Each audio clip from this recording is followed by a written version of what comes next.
அஸ்ஸலாமு அலைக்கும் வரஹ்மத்துல்லாஹி வபரகாத்துஹு. அல்ஹம்துலில்லாஹ். அல்லாஹ்வினுடைய பெரும் கிருபையினால் அல் குர்ஆன் ஷரீஃபை ஓதுவதற்கும் கேட்பதற்கும் அல்லாஹ் நமக்கு நசீபை தந்திருக்கிறான். ஓதப்பட்ட வசனங்களுக்கான முழுமையான நற்கூலிகளை நம் அனைவருக்கும் வழங்கி அருள் புரிவானாக. அதில் சொல்லப்படுகின்ற கருத்துக்களை விளங்கி அமல் செய்யக்கூடிய மக்களாகவும் அல்லாஹ் நம்மை ஆக்குவானாக.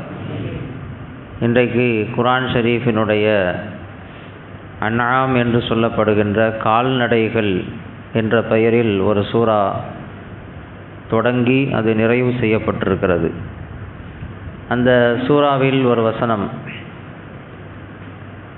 வமா மின் தாப்பத்தின் ஃபில் அர்தி வலா தாயிரி யஸீரு பிஜனாஹைஹி இல்லா உமமுன் அம்சாலுக்கும்.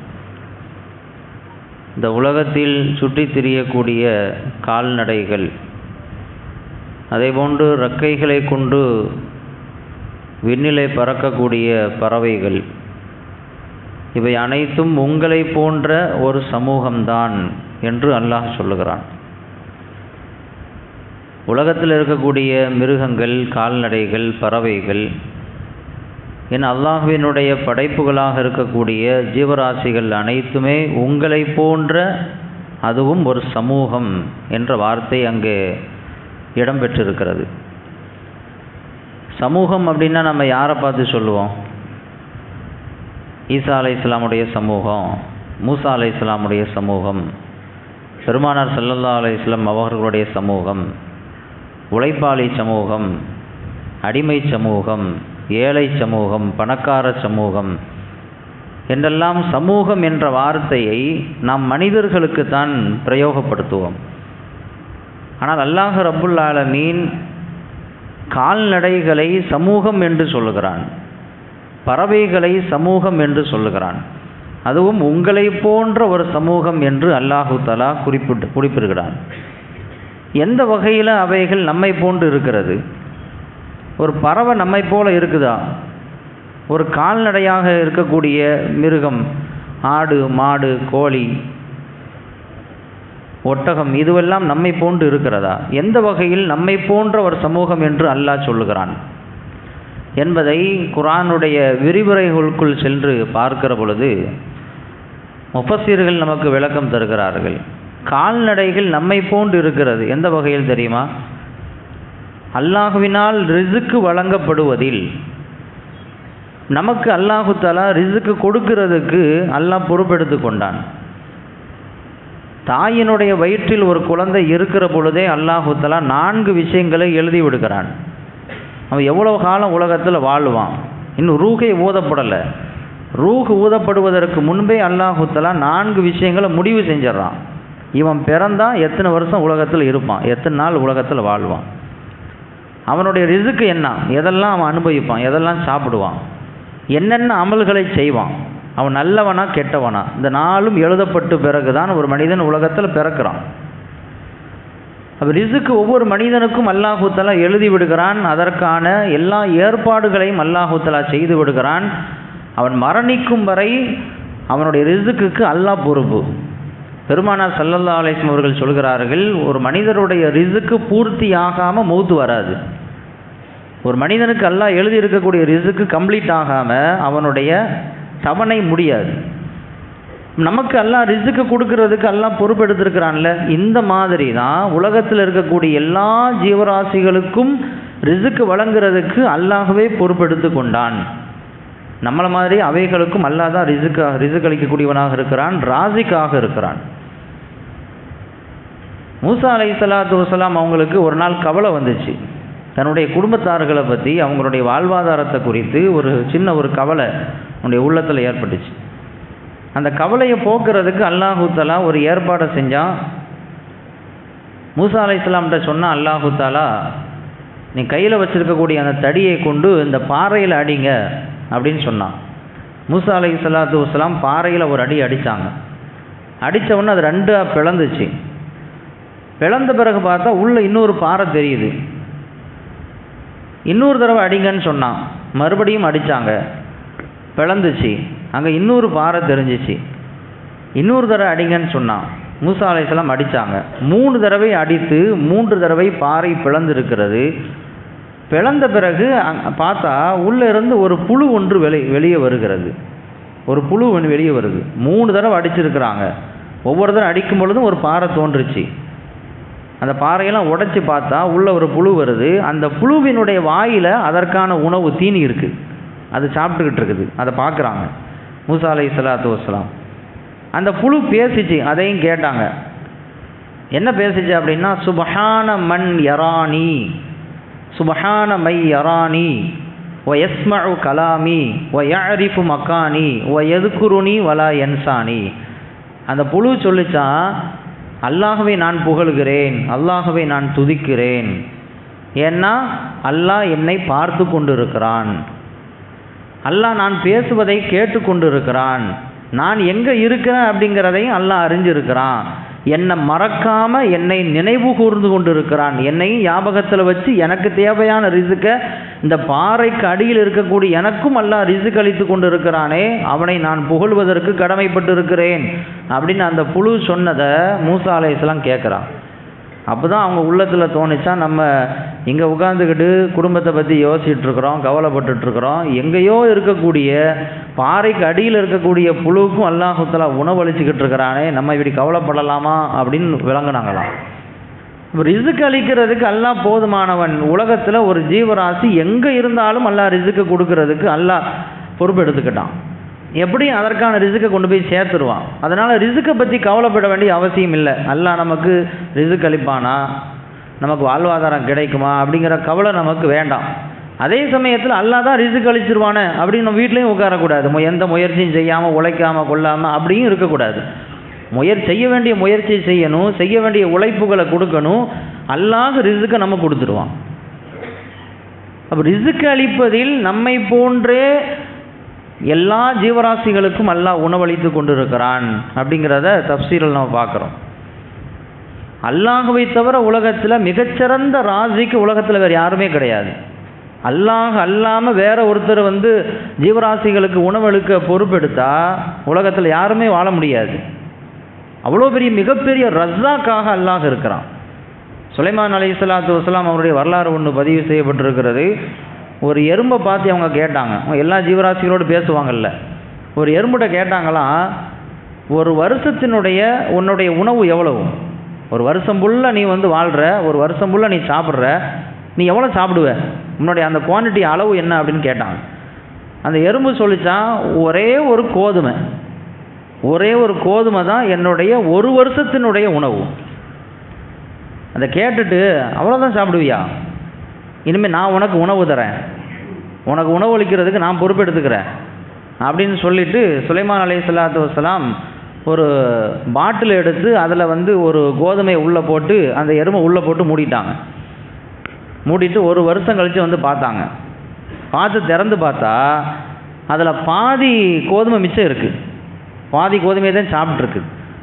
அப்போ அந்த எறும்புகிட்ட கேட்டாங்களா, உங்கள்கிட்ட கேட்டேனே ஒரு வருஷத்தினுடைய உணவு எவ்வளோன்னு கேட்கும்பொழுது ஒரு கோதுமைன்னு ஒரு கோதுமை போட்டேன், முழுசாக சாப்பிடலையே, பாதியை மிச்சம் வச்சுருக்கிற அப்படின்னு கேட்கும்போது அந்த எறும்பு சொல்லிச்சான், இது முன்னாடி அல்லாஹ் எனக்கு உணவளிச்சிட்டு இருந்தான், அல்லாஹ் மேலே எனக்கு நம்பிக்கை இருக்குது, தவக்குல் இருக்குது, என்னை மறக்க மாட்டான்னு எனக்கு தெரியும்.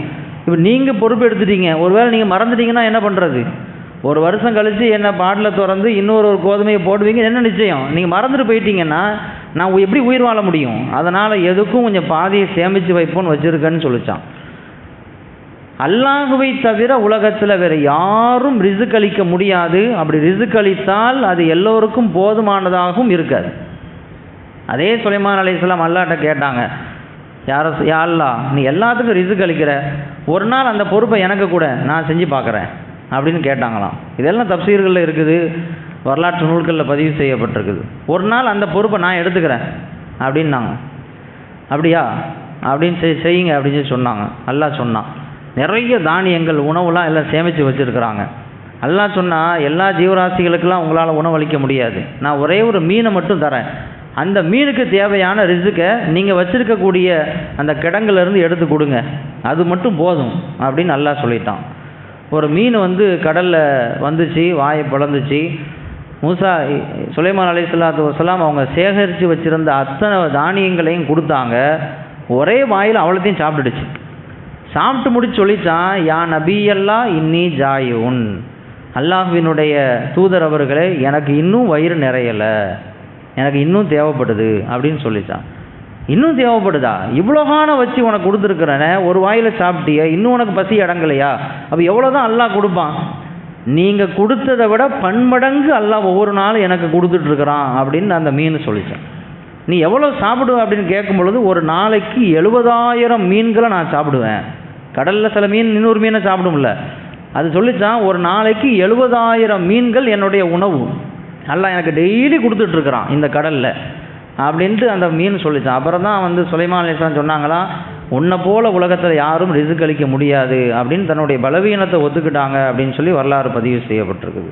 அப்போ எல்லாத்துக்கும் அல்லாஹ் ரிஸ்க் அளித்து கொண்டு இருக்கிறான். மிக அற்புதமான முறையில், நேர்த்தியான முறையில் யார் யாருக்கு எதை கொடுக்கணும், எவ்வளவு கொடுக்கணும் அப்படிங்கிறத கரெக்டாக அல்லாஹ் கொடுத்துட்ருக்கிறான். அவனை விட மிகப்பெரிய ராசிக்கு உலகத்தில் யாரும் இருக்க முடியாது. அப்போ அந்த வகையில் நம்மை போன்றே எல்லா ஜீவராசிகளுக்கும் உணவளித்து கொண்டிருக்கிறான். அதனால் நம்மை போன்றே அதுவும் ஒரு சமூகம்.